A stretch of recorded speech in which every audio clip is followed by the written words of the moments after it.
Okay. तो आज हम देखेंगे इफ़ एल्स स्टेटमेंट के बारे में पाइथन के अंदर। इससे पहले हमने देखा था सिंपल इफ स्टेटमेंट पाइथन के अंदर। अब हम देखेंगे इफ एल्स स्टेटमेंट पाइथन के अंदर। अब इफ एल्स स्टेटमेंट क्या है? तो ये एक स्टेटमेंट होती है, इसकी फंक्शनैलिटी ये है कि यहाँ पे दो कोड होते हैं, हमारे दो कोड ब्लॉक होते हैं। हम अगर बेस ऑन सम कंडीशन हमें दोनों में से कोई एक कोड रन करना है तो हम यहाँ पे इफ या फिर एल्स ब्लॉक का कोड रन करते हैं। तो यहाँ पे एक चीज़ ध्यान में रखना है, या तो इफ का कोड रन होगा या तो एल्स का कोड रन होगा। दोनों का कोड एक साथ कभी रन नहीं होगा। तो एक कंडीशन दे देंगे, base on condition, condition true है तो इफ का ब्लॉक रन होगा, अगर कंडीशन फॉल्स है तो एल्स का ब्लॉक रन होगा।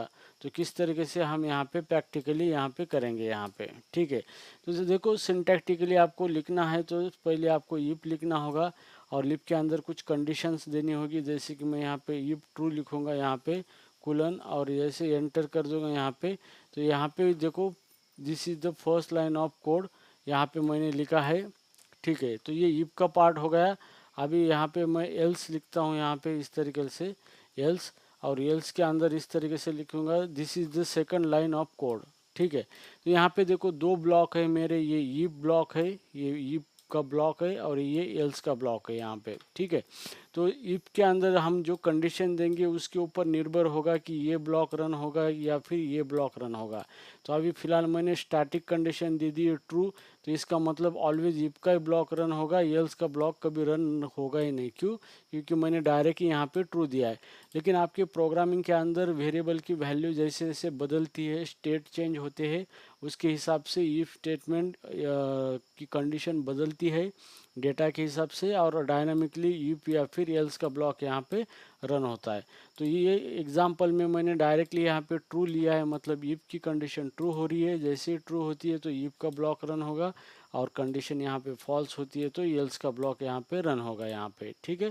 तो इस केस में इफ का ब्लॉक रन होगा, आउटपुट आएगा this is the first line of code. तो जैसे मैं इसको रन करूँगा तो आउटपुट यहाँ पे आ गया है this is the first line of code यहाँ पे, ठीक है। तो CLS करके मैं यहाँ पे स्क्रीन को क्लियर करूँगा। अगर मैं ट्रू की जगह पे यहाँ पे फॉल्स लिखता हूँ, फॉल्स, तो फॉल्स लिखने के बाद यहाँ पे देखो इफ फॉल्स है तो इफ का ब्लॉक कभी रन नहीं होगा, डायरेक्टली एल्स का ब्लॉक ही रन होगा ऑलवेज, ठीक है। तो यहाँ पे हम इसको रन करके देखेंगे तो this is the second line of code, ठीक है। तो ये तो हो गया स्टैटिक। अब हम इसका डायनामिक प्रोग्राम करेंगे, जैसे कि नॉर्मली एग्जांपल देते वक्त इवन और ऑड नंबर का प्रोग्राम हम करते हैं यहाँ पे। तो यहाँ पे इवन ऑड नंबर का प्रोग्राम करेंगे ताकि आपको समझ में आ जाएगा, ठीक है। तो एक नम नाम का वेरिएबल हम यहाँ पे दे देंगे, जैसे कि नंबर, नंबर, और यूज़र से इनपुट ले लेंगे हम यहाँ पे एंटर एनी नंबर, ठीक है। अब ये जो नंबर है हमारा, इस नंबर को हम कन्वर्ट करेंगे इंटीजर में, ओके। अब जैसे इंटीजर में नंबर को कन्वर्ट करेंगे, क्योंकि हम इंटीजर में क्यों कन्वर्ट कर रहे हैं, क्योंकि जो भी इनपुट फंक्शन है हमारा ये ऑलवेज स्ट्रिंग फॉर्मेट में हमें आंसर देता है। तो हमें इंटीजर फॉर्मेट में कन्वर्ट करना है ताकि हमें उसके ऊपर रिलेशनल मैथमेटिकल ऑपरेशनल उसके ऊपर परफॉर्म करने हैं, इसलिए हम उसको नंबर फॉर्मेट में कन्वर्ट कर रहे हैं यहाँ पे, ठीक है। अब यहाँ पे हम कंडीशन दे देंगे यहाँ पे डायनामिक कंडीशन, जैसे number, number mod 2 equal to 0।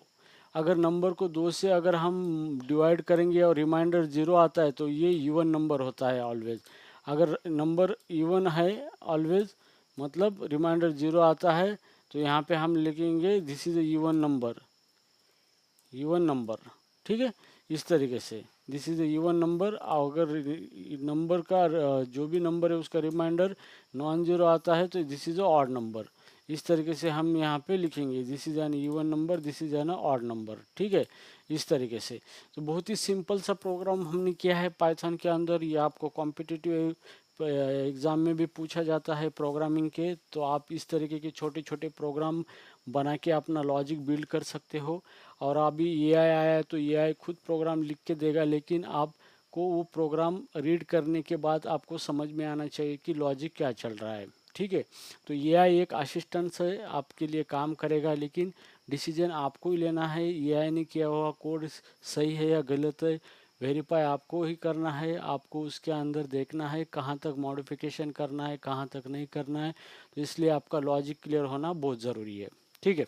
तो यहाँ पे देखो, सबसे पहले हमने यूज़र से इनपुट लिया है एक नंबर, उस नंबर को कन्वर्ट किया है नंबर फॉर्मेट में, और हमने उस नंबर को 2 से डिवाइड करके रिमाइंडर 0 आता है या चेक किया है मॉड ऑपरेटर से। अगर रिमाइंडर 0 आता है मतलब यहाँ पे वो इवन नंबर है, तो इसका आंसर ट्रू आ जाएगा। अगर रिमाइंडर नॉन जीरो आता है तो इसका आंसर फॉल्स आ जाएगा। तो जैसे ही ट्रू आ जाएगा तो इफ का ब्लॉक रन होगा और मैसेज आएगा this is an even number. अगर फॉल्स आ जाएगा तो यहाँ पे मैसेज आ जाएगा this is an odd number. तो बहुत ही बेसिक और सिंपल प्रोग्राम है ये, आपको पढ़ने के लिए बहुत ही अच्छे प्रोग्राम्स है। तो जैसे मैं देंगे 23 मैंने दिया है, तो यहाँ पे मैसेज आया है दिस इज ऑड नंबर। क्यों? क्योंकि 23 को 2 से डिवाइड करने के बाद रिमाइंडर 1 आता है यहाँ पे। ठीक है, इसका मतलब कंडीशन फॉल्स हो रही है हमारी। ठीक है, अब इसको मैं फिर से रन करूँगा। यहाँ पे फिर से रन करने के बाद यहाँ पे मैं दे दूंगा 20 और रन करूँगा यहाँ पे। सो दिस इज है ना इवन नंबर मैसेज आया है, मतलब जो भी नंबर मैंने दिया है वो इवन नंबर है। ठीक है, तो इस तरीके से क्या कर सकते हो आप, इस तरीके के बेसिक छोटे छोटे प्रोग्राम बना के अपना लॉजिक आप अच्छी तरीके से डेवलप कर सकते हो। और पाइथन लैंग्वेज को अच्छी तरीके से सीखने के बाद आप जॉब जब आपको मिलेगी तो जॉब को भी आप अच्छी तरीके से एंजॉय कर सकते हो। ठीक है, तो इस तरीके से आपका इफ एल्स स्टेटमेंट वर्क होता है। तो आई होप गाइस कि आपको ये इफ एल्स स्टेटमेंट समझ में आया होगा किस तरीके से वर्क होता है पाइथन के अंदर। तो जो भी चीज़ है एल्स या फिर इफ रन होना है ये डिपेंड करता है ये कंडीशन के ऊपर, और ये कंडीशन आपको समझ में आनी चाहिए, कंडीशन बनाने आनी चाहिए, किस तरीके से कंडीशन लगानी है आपको। बेस्ड ऑन दैट कंडीशन आपका कोड इफ का या फिर एल्स का कोड आपका एग्जीक्यूट हो जाएगा।